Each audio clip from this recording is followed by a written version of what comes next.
सरकारले सोचिरहेको होला यहाँ वर्करहरूलाई जानेलाई धम्क्याउँछु, यहाँ जानेहरूलाई कामबाट पनि के गर्छु इत्यादि कुरा सोच्ला।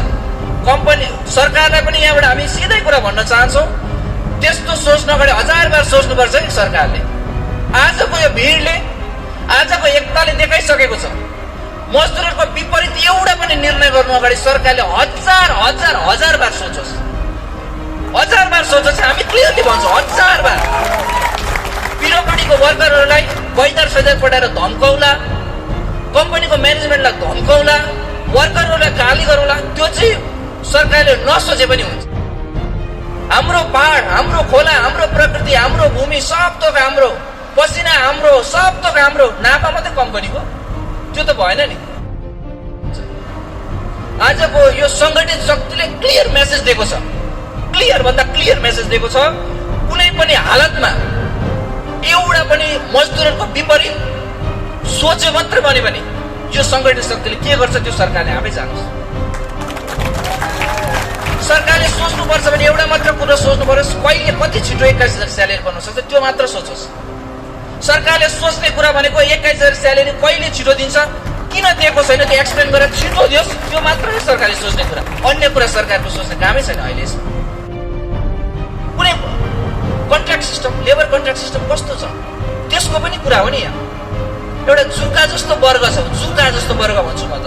हाम्रो श्रममा हाम्रो पसिनाको यसो चुसेर बाँच्ने जुकाको एउटा वर्ग हुन्छ नि, जुका वर्ग भन्छौँ हामी त्यसलाई।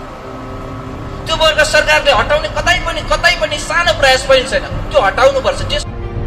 ती कम्पनीहरूको अगाडि सरकार होस्, लेबर डिपार्टमेन्ट होस्, नतमस्तक छ। उडाटिएको छ कि छैन भन्नुहोस् न तपाईँहरू आफै। एउटा पनि समाधान कम्पनीको विपरीत गर्न सक्दैन उसले, एउटा न्याय गर्न सक्दैन। आज भर्चुअली इस्ट इन्डिया कम्पनी जस्तो बनाइसकेको छ सिक्किमलाई। यी कम्पनीहरूको अन्डरमा, यी कम्पनीहरूको कन्ट्रोलमा, सरकार कन्ट्रोलमा छ। खासमा मई दिवसको एउटा मुख्य कुरो के हो भने मजदुरले दिनमा 8 घण्टा मात्रै गर्नुपर्छ, त्योभन्दा बेसी लाइन हुँदैन। त्यो एउटा मुख्य पोइन्ट हो, त्यो बिन्दु हो। तर के भयो आज यहाँ भने 8 घण्टा काम गरेको ज्याला चाहिँ 2 घण्टाको जति मात्रै दियो सपोज तपाईँलाई। खासमा म एउटा कुरा गरिहाल्छु, नाफा भन्ने कुरा हुँदैन क्या। नाफा भनेको चाहिँ के हो भने नि पसिनाको मूल्य दिएन भने थुप्रिन्छ नि, त्यो मालिककोमा थाक बसिसकेपछि त्यसैलाई नाफा भन्छ। नाफाको अर्को त्यसको परिभाषित शब्द भनेको शोषण हो। मालिकहरूले नाफा कमाएको भनेको चाहिँ तपाईँहरूको मजदुरहरूको पसिनाको हिस्सा हो, थाक हो, थुप्रो। त्यो नाफा कहाँबाट थुप्रिन्छ? नाफा थुप्रिँदैन नि हौ। परिश्रम गर्नेको चाहिँ केही नहुनु, परिश्रम नगर्नेको चाहिँ अनेक हुनु, त्यो नाफा कहाँबाट आउँछ? नाफा भनेको शोषण हो। र त्यो मई दिवसमा जुन 8 घण्टा मात्रै काम गर्नुपर्छ र त्योभन्दा बेसी लाउनु हुँदैन, त्यो इलिगल हो भन्ने जुन मुख्य उद्देश्य थियो, जुन मुख्य त्यो दिनको माग थियो, त्यसको विपरीत के हुँदैछ? आज ओटी लगाइन्छ नि। तपाईँलाई 8 घण्टा काम गरेको स्यालेरी 1 घण्टा 1.5 घण्टा जतिको दियो, तपाईँकोमा पैसा हुँदैन। पैसा नभएपछि दिमागमा कल्पना आउँछ 8,000 9,000ले त केही हुँदैन। फेरि कम्पनीमा विभागमा काट्ने कुरा कम्ती हुँदैन, त्यो 9,000 भित्र कुनै के पनि काट्ने, कुनै पनि काट्ने, कुनै के पनि काट्ने, काटेर उब्रिँदैन, कम्ती उब्रिन्छ। तब ओटी दिन्छु भन्छ, ओटी दिइसकेपछि त मेरो 9,000ले चल्दैन घर, म 3 घण्टा ओटी गर्छु भन्छ नि। खासमा तपाईँहरू आफै सोच्नुहोस् त, 8 घण्टा काम गरेर 22,000 स्यालेरी, 21,000 स्यालेरी पायो भने ओटी कसले गर्छ हौ? गर्छ ओटी? घरमा गएर अरू पनि त काम हुन्छ नि त। हाम्रो जीवन त म त भन्छु हामी बाँची मात्रै राखेका हुन्छौँ। दिनभरि काम गर्यो, फेरि राति सुत्यो, काम गर्यो सुत्यो, काम गर्यो सुत्यो, महिनाको अन्त्यमा केही रहँदैन। हामीलाई कम्पनीहरूले बचाउँछ किन? सरकारहरूले हामीलाई बचाउँछ किन? एउटा भोट हामी हालिदिन्छौँ सरकारको लागि, कम्पनीको लागि दिनभरि काम गरिदिन्छौँ, मर्न चाहिँ दिँदैन, बचाइ मात्रै राख्छ। यस्तो जीवन त हामी स्वीकार गर्नै हुँदैन नि कुनै पनि हालतमा। कुनै पनि हालतमा स्वीकार हुँदैन। सरकारले कुनै पनि हालतमा यो 22,000 दिनै पर्छ स्यालेरी। हामी बाँचिदिनु मात्रै त होइन नि त हो हाम्रो जीवन, हामी बाँचिदिनु मात्रै हो। हाम्रा छोराछोरीहरू लेबर होस्, म्यानेजमेन्टले चाहन्छ। किन यो म्यानेजमेन्ट, कम्पनी, सरकारले मजदुरहरू चाहियो नि त उसलाई, भविष्यमा पनि मजदुरहरू चाहिन्छ नि।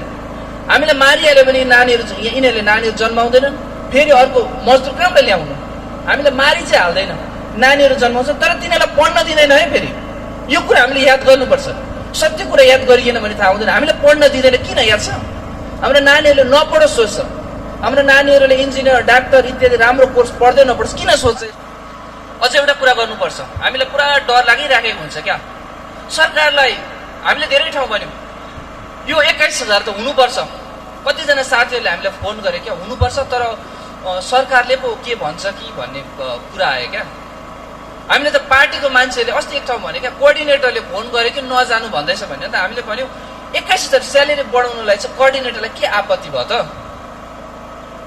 होइन, हामीलाई लाग्छ यहाँनिर यो सोच्नुपर्छ है हामीले मागेको, सरकारबाट दया मागेको, म्यानेजमेन्टबाट दया मागेको यो कुरा चाहिँ पटक्कै होइन है। तपाईँले नसोच्नुहोस् कि हाम्रो चाहिँ खासमा चाहिँ 9,000 स्यालेरी हो, उहाँ साथीहरू हामी सबै साथीहरूले 21,000 भनेपछि 21,000 भन्नै पर्छ, त्यो कुरो होइन है। हामीले दया मागेको होइन, हामीले लुट्न चाहिँ नलुट भनेको मात्र हो। हाम्रो जुन सही ज्याला छ नि 21,000 त्यो चाहिँ कुनै पनि हालतमा सरकारले दिनुपर्छ, त्यसमा चाहिँ ठग्नु हुँदैन। तर सरकार म्यानेजमेन्ट सब मिलेर ठग्न लागेको छ नि त। आज यो पण्डाल डल्लै भरिएको छ, खासमा मजदुरहरू यस्तो क्षेत्रमा काम गर्ने। आफै हेर्नुहोस् है, राज्यको बहुसङ्ख्यक मान्छे आफै गन्ती गरौँ न, पिडब्ल्युडी, वान फ्यामिली वान जब, एनएसपिसी, फार्मा कम्पनी, टिमिटी गार्डन, होमगार्ड, यी समग्र क्षेत्रमा काम गर्ने मजदुरहरूको कुरा सोचौँ त हामी। 2 लाखभन्दा बेसी जनसङ्ख्या छ भनेको राज्यको बहुसङ्ख्यक नागरिकहरूको हाजिरा कम्ती छ। एउटा ठुलो आर्थिक भिन्नता छ। सहरमा गयो भने बजारमा आलुको दाम 9,000 स्यालेरी पाउने र 70-80,000 स्यालेरी पाउनेको दाम त्यति नै हो। सर्टको दाम 9,000 स्यालेरी पाउने र 70,000-80,000 पाउनेको त्यति नै हो। एउटा आर्थिक ग्याप भएको छ, डरलाग्दो आर्थिक ग्याप। हामी कमजोर बनाउँदै गएको छ। महँगाई डबल हुँदै जाँदैछ प्रत्येक दिन। हाम्रो स्यालेरी घट्दै जान्छ। यस्तो हुन दिनु हुँदैन नि। हामी एउटा ठुलो जमात जसले मेहनत गर्छ, परिश्रम गर्छ, पसिना बगाउँछ, उसकोमा केही छैन। जसले परिश्रम गर्दैन, मेहनत गर्दैन, ठग्छ, चिल्लो गाडीमा मात्रै कुद्छ, उसैको कसरी आय स्रोत हुन्छ? यो कस्तो समाज? त्यस्तो चाहिँ कुनै पनि हालतमा हामीले स्वीकार गर्नु हुँदैन। आज समग्र मजदुर वर्गले यो कुरा बुझ्नुपर्छ। पार्टीमा, जातमा, धर्ममा इत्यादिमा विभाजित भएर, यी कुराहरूमा विभाजित बनेर हाम्रो जुन वास्तविक माग छ, जुन हाम्रो वास्तविक लडाई छ, त्योबाट भुलिनु हुँदैन हामी पटक्कै। आजको मई दिवसमा यहाँबाट विगतमा अहिलेको वर्तमान सरकारले जब सत्तामा थिएन त्यति बेला भनिदियो, हामीले त्यति बेला अघि पूर्ववक्ताले भनिरहनु भएको थियो नि 21,000 जुन हुनुपर्छ भन्ने कुरा, त्यति बेला उहाँले 20,000 हुनुपर्छ भनेको थियो। राज्य नै बन्द गर्ने पनि घोषणा गरेको थियो। ठिकै हो, त्यति बेला उहाँले सही कुरा गरेको हो। तर त्यो त हामीलाई आँखामा धुलो हाल्ने काम मात्रै भयो नि त। सत्तामा गइसकेपछि बिर्सिनु भयो? त्यो त कुनै पनि हालतमा बिर्सिनु भएन नि।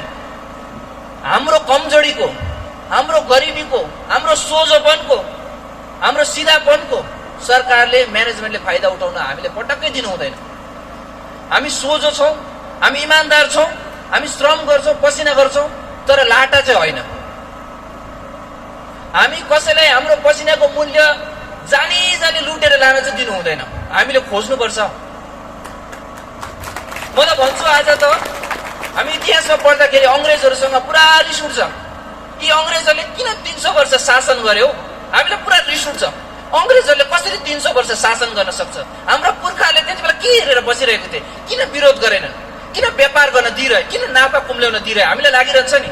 तर आज त्यस्तै अवस्था छ। यी कम्पनीहरूको अगाडि सरकार होस्, लेबर डिपार्टमेन्ट होस्, नतमस्तक छ। बुढाटिएको छ कि छैन भन्नुहोस् न तपाईँहरू आफै। एउटा पनि समाधान कम्पनीको विपरीत गर्न सक्दैन उसले, एउटा न्याय गर्न सक्दैन। आज भर्चुअली इस्ट इन्डिया कम्पनी जस्तो बनाइसकेको छ सिक्किमलाई। यी कम्पनीहरूको अन्डरमा, यी कम्पनीहरूको कन्ट्रोलमा सरकार कन्ट्रोलमा छ। सरकार, हामीलाई लाग्छ नि इतिहासमा यी अङ्ग्रेजहरूले किन लुटे? आज अङ्ग्रेज जस्ता गोरा छैनन् होला, भलै अङ्ग्रेजहरू जस्ता इङ्ग्लिस बोल्दैनन् होला, चाहे अन्य भाषा बोल्छन् होला, तर त्यस्तै ठगेको कुरा छ है। भोलिको दिनमा हाम्रो आउने युवा पिँढी र पढ्ने इतिहासमा अङ्ग्रेजहरूको रूप यिनीहरूको हुनेछ, म्यानेजमेन्टको, कम्पनीको। हाम्रो पहाड, हाम्रो खोला, हाम्रो प्रकृति, हाम्रो भूमि सब थोक हाम्रो। पसिना हाम्रो, सब थोक हाम्रो, नाफा मात्रै कम्पनीको, त्यो त भएन नि। कुनै पनि हालतमा सरकारले हस्तक्षेप गर्नु पर्यो, सक्दिन, हुँदैन, गर्दिन, त्यो पटक्कै भन्न पाउने छैन। यहाँ आज तपाईँहरू आउनुभएको छ, सरकारले सोचिरहेको होला यहाँ वर्करहरूलाई जानेलाई धम्क्याउँछु, यहाँ जानेहरूलाई कामबाट पनि के गर्छु इत्यादि कुरा सोच्ला। कम्पनी सरकारलाई पनि यहाँबाट हामी सिधै कुरा भन्न चाहन्छौँ, त्यस्तो सोच्न अगाडि 1000 बार सोच्नुपर्छ कि सरकारले। आजको यो भिडले, आजको एकताले देखाइसकेको छ, मजदुरहरूको विपरीत एउटा पनि निर्णय गर्नु अगाडि सरकारले 1000 बार सोचोस्, 1000 बार सोचोस्। हामी क्लियरली भन्छौँ 1000 बार। पिडब्ल्युडीको वर्करहरूलाई बैदार सैदार पठाएर धम्काउला, कम्पनीको म्यानेजमेन्टलाई धम्काउला, वर्करहरूलाई गाली गरौँला, त्यो चाहिँ सरकारले नसोचे पनि हुन्छ। आजको यो सङ्गठित शक्तिले क्लियर मेसेज दिएको छ, क्लियर भन्दा क्लियर मेसेज दिएको छ। कुनै पनि हालतमा एउटा पनि मजदुरहरूको विपरीत सोचे मात्रै भन्यो भने यो सङ्गठित शक्तिले के गर्छ त्यो सरकारले आफै जानोस्। सरकारले सोच्नुपर्छ भने एउटा मात्र कुरा सोच्नु पर्यो, कहिले कति छिटो 21,000 स्यालेरी बन्न सक्छ त्यो मात्र सोचोस्। सरकारले सोच्ने कुरा भनेको 21,000 स्यालेरी कहिले छिटो दिन्छ, किन दिएको छैन त्यो एक्सप्लेन गरेर छिटो दियोस्, त्यो मात्रै सरकारले सोच्ने कुरा। अन्य कुरा सरकारको सोच्ने कामै छैन अहिले यसमा। कुरा यहाँ स्यालेरीको मात्र होइन, कुरा यहाँनिर हाम्रो खालि हाजिराको मात्र होइन, अन्य कुराको पनि हो। धेरै कुरा छ नि। अस्ति हामी एक ठाउँ घुम्दै गयौँ, पिडब्ल्युडीको वर्करहरू एक ठाउँ लगभग 70 वर्षदेखि उँभोको 80 वर्षको छेउसम्मको एकजना हामीले बुजुर्ग पिडब्ल्युडीमा काम गर्ने वर्कर भेट्यौँ। हामीलाई दुःख लाग्यो, 70 वर्षदेखि उता। तपाईँको उमेर कति हो भनेर हामीले सोध्यौँ क्या। फोटो छ हामीमा, तपाईँहरूले चाह्यो भने देखाउन सक्छौँ। देनतामको छेउमा यो तपाईँको उमेर कति भयो भनेको 70 देखि उँभो भन्नुभयो। कति हो उहाँले निश्चित भन्नु भएन, 70 देखि चाहिँ उँभै हो भन्नुभयो। पिडब्ल्युडीमा काम गर्ने वर्करलाई एउटा डर पनि हुँदो रहेछ क्या, उमेर भन्यो भने त निकालिदिन्छ भन्ने। 50 वर्ष भयो काम गरेको, 45 वर्ष भयो काम गरेको, तर न रिटायरमेन्ट बेनिफिट, जहिले पनि सरकारको डरमा त्राईमा बस्नुपर्ने, कुनै दिन केही बोल्यो भने निकालिदिनु हाल्छ कि भन्ने डर। न रिटायरमेन्ट बेनिफिट छ, न पेन्सन छ, न कुनै पनि महँगाई भत्ता छ, केही पनि छैन नि त। त्यसको पनि हिसाब हुन्छ। आजको यो सङ्गठित शक्तिले त्यसको पनि हिसाब माग्छ। रिटायरमेन्ट बादमा के दिने? कम्पनीको पनि आफै हेरौँ न, 20 वर्षमा यति बिघ्न नाफा कमाउँछ, यति बिघ्न नाफा कमाउँछ। सरकारको आय स्रोतभन्दा बेसी त कम्पनीहरूको छ। हामीले हाम्रो जीवनको सबैभन्दा बहुमूल्य समयहरू दिएका छौँ साथीहरू, यो भुल्नु हुँदैन। हामीले जीवनको सबैभन्दा बहुमूल्य समय, एउटा युथफुल एज, युथफुल डेज हामीले दिएका छौँ कम्पनीलाई। तर कम्पनीले त्यसको बदलामा के दिएको छ? हामीले रोग दिएको छ। कम्पनीले हामीलाई बिमारी दिएको छ, त्यसको बदलामा हामीले बनाएको दबाईसम्म किन्न नसक्ने अवस्था दिएको छ। त्यो हामी स्वीकार्छ हामीले। कुरा त्यसको पनि हो, कुरा त्यहाँनिर रिटायरमेन्ट बेनिफिटको, त्यहाँनिर इन्सुरेन्सको कुराको, त्यहाँनिर श्रम कानुनहरूको, कुनै contract system, labour contract system कस्तो छ त्यसको पनि कुरा हो नि। यहाँ एउटा जुका जस्तो वर्ग छ, जुका जस्तो वर्ग भन्छु म त। हाम्रो श्रममा हाम्रो पसिनाको यसो चुसेर बाँच्ने जुकाको एउटा वर्ग हुन्छ नि, जुका वर्ग भन्छौँ हामी त्यसलाई। त्यो वर्ग सरकारले हटाउने कतै पनि सानो प्रयास पनि छैन। त्यो हटाउनुपर्छ, त्यसको पनि कुरा हो। यहाँ हामीलाई मजदुरहरूको सानो एसोसिएसन, सानो सङ्गठनसम्म बनाउने अधिकार छैन, कुरा त्यसको पनि हो। धेरैवटा कुरा छ नि यहाँनिर, धेरैवटा कुरा। त्यसकारण आजको यस है जुन मजदुर दिवस छ, मजदुर दिवसमा हामीले यो मेसेज है हामीले सबैलाई पुर्याउनु पर्यो।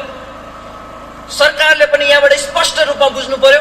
आजको यो भिडले, आजको यो जमातले एउटा क्लियर मेसेज दिएको छ, न्यूनतम ज्याला कुनै पनि हालतमा 21,000 हुनै पर्यो। कुनै पनि हालतमा सरकारले कन्फ्युजन गरेर अन्य मेडे बनाएको जस्तो गरेर गर्ने एकदमै ठाउँ छैन। कुनै पनि हालतमा गर्नु पर्यो, एक कुरा।